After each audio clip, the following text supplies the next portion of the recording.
शिवसेना नगरसेविका मानसी काळोखे यांचे पती मंगेश काळोखे यांची 4 ते 5 जणांच्या टोळक्यानं कोयता आणि कुऱ्हाडीनं वार करून हत्या केली होती। राजकीय सुडातून ही हत्या करण्यात आल्याचं समोर आलं होतं। या प्रकरणी राष्ट्रवादी काँग्रेसच्या पदाधिकाऱ्यांना अटकही करण्यात आली। काळोखेंच्या या हत्येनं रायगडमधील शिवसेना विरुद्ध राष्ट्रवादी काँग्रेस अजित पवार गट यांच्यातला वाद संघर्ष उफाळून आला होता। दरम्यान आता या हत्या प्रकरणामध्ये एक मोठी अपडेट समोर आली आहे। रायगडच्या खोपोलीमधील या हत्या प्रकरणाचं पुणे कनेक्शन आता समोर आलंय। या काळोखेंच्या हत्या प्रकरणाचं पुणे कनेक्शन नेमकं काय आहे आणि ते कशा पद्धतीने समोर आलं पाहूयात व्हिडिओच्या माध्यमातून। नमस्कार, मी अक्षता आणि तुम्ही पाहताय सकाळ। खोपोली नगरपालिका निवडणुकीमध्ये मानसी काळोखे शिवसेनेच्या तिकिटावरती विजयी झाल्या। यासाठी त्यांचे पती म्हणजेच मंगेश काळोखे यांनी संपूर्ण ताकद पणाला लावलेली होती। मंगेश काळोखे हे शिंदेच्या शिवसेनेचे कट्टर कार्यकर्ते, यासोबतच कर्जतचे शिवसेना आमदार महेंद्र थोरवे यांचे कट्टर समर्थक। असं म्हणतात, विधानसभेला महेंद्र थोरवे यांच्या विजयाला मंगेश काळोखे यांनी मोठं मताधिक्य आपल्या भागातून थोरवेंना मिळवून दिलं होतं। अशात पत्नीला देखील त्यांनी नगरसेविका म्हणून निवडून आणलं। मात्र पत्नीची राजकीय कारकीर्द सुरू होत असतानाच मंगेश काळोखे यांची हत्या करण्यात आली। 26 डिसेंबरला मंगेश काळोखे आपल्या मुलाला शाळेत सोडवण्यासाठी गेले होते।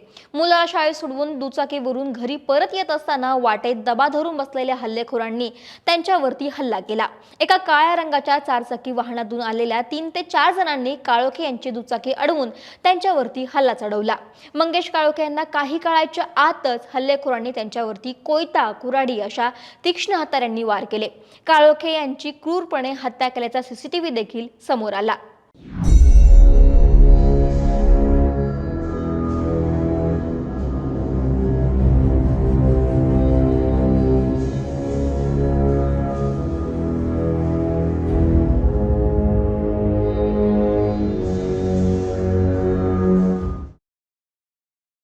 हल्लेखोरांनी हल्ला करताच मंगेश काळोखे जीवाच्या आकांतानं पळत होते। हल्लेखोरांपासून जीव वाचवत पळत असतानाच काळोखेंचा तोल गेला आणि याचाच फायदा हल्लेखोरांनी घेतला आणि कोयत्यानं कुऱ्हाडीनं म्हणजेच आपल्या जवळच्या धारदार शस्त्रानं त्यांच्यावरती वार केले। मंगेश काळोखेंच्या हत्या प्रकरणामध्ये राजकीय व्यक्तीचा हात असल्याचा आरोप त्यांच्या कुटुंबियांनी केला। मयत मंगेश काळोखे यांचा पुतण्या राज काळोखे याच्या तक्रारीवरून मंगेश काळोखेंच्या हत्येप्रकरणी राष्ट्रवादी काँग्रेस अजित पवार पक्षाचे रवींद्र देवकर, त्यांची 2 मुलं दर्शन देवकर आणि धनेश देवकर, त्यांचे बॉडीगार्ड, सोबतच राष्ट्रवादी काँग्रेस अजित पवार पक्षाचे रायगड जिल्हाध्यक्ष सुधाकर परशुराम घारे, भरत भगत यांच्यासह एकूण 10 जणांवरती गुन्हा दाखल करण्यात आला।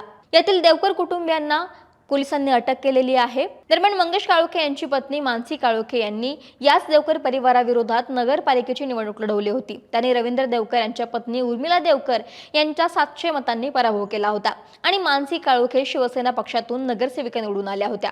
त्यामुळे पराभवाचा राग आणि जुन्या वादातून देवकर कुटुंबियांनीच त्यांची हत्या केली असा आरोप करण्यात आला। एवढंच नाही, हत्येचा सूत्रधार सुधाकर घारे आणि भरत भगत असल्याचा आरोपही महेंद्र थोरवेंनी केला। या प्रकरणी आता तपास सुरू असतानाच या हत्या प्रकरणामध्ये मोठा खुलासा झालाय। मंगेश काळोखेंच्या हत्येचं पुणे कनेक्शन आता समोर आलंय। एका दुसऱ्या गुन्ह्यामध्ये अटक झालेल्या आरोपीनंच काळोखेंच्या हत्येची सुपारी घेतल्याचं चौकशीत समोर आलंय। पुण्याच्या हडपसरमधील रामटेकडी औद्योगिक वसाहतीत एका ज्येष्ठ नागरिकाला मारहाण करत त्याच्या जवळची सोनसाखळी हिसकवण्यात आली होती। याचा तपास सुरू असताना उमर नूर खान, साहिल हबीब फकीर याला अटक करण्यात आली होती। या दोघांच्या चौकशीमध्ये एक नाव समोर आलं, 23 वर्षांच्या खालिद खलील कुरेशी याचं। खालिद कुरेशी हा खून करून पसार झाल्याची माहिती यावेळी चौकशीवेळी पोलिसांना मिळाली। त्यानंतर पोलिसांनी खालिद कुरेशीचा शोध सुरू केला। या दरम्यान वानवडी पोलिसांना खालिद हडपसरमधील हांडेवाडी भागात येणार असल्याची माहिती मिळाली होती। त्यानंतर पोलिसांनी सापळा रचत खालिदला अटक केली। यानंतर पोलिसांनी त्याची कसून चौकशी केली असता खालिदनं खोपोलीतील माजी नगरसेवक मंगेश काळोखे यांच्या हत्येचा गुन्हा कबूल केला। 2 मित्रांशी संगनमत करून खून केल्याचा गुन्हा त्याने आपला कबूल केला। काळोखे यांचा खून करण्यासाठी त्यांना एकानं सुपारी दिल्याची माहिती देखील त्याने पोलिसांना दिली। खालिद कुरेशी हडपसरमधील सय्यदनगरमध्ये राहतो। त्यानुसार मंगेश काळोखे यांच्या हत्येचा मुख्य सूत्रधार असणाऱ्या रवींद्र देवकर यानं ईशा बापा शेख याच्या मार्फत कॉन्ट्रॅक्ट किलर्सला सुपारी दिली होती। आदिल मुख्तार शेख, खालिद खलीद कुरेशी आणि एका फरार आरोपीला मिळून 20 लाख रुपयांची सुपारी यावेळी देण्यात आली होती।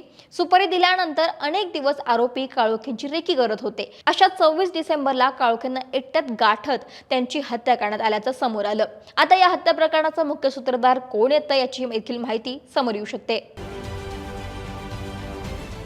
महाराष्ट्रातील सर्व बातम्यांचे विश्वासार्ह व्यासपीठ. सकाळच्या सर्व सोशल मीडिया प्लॅटफॉर्मला लाईक, फॉलो आणि सबस्क्राईब करा. तसंच सर्व नोटिफिकेशनसाठी बेल आयकॉन प्रेस करायला विसरू नका.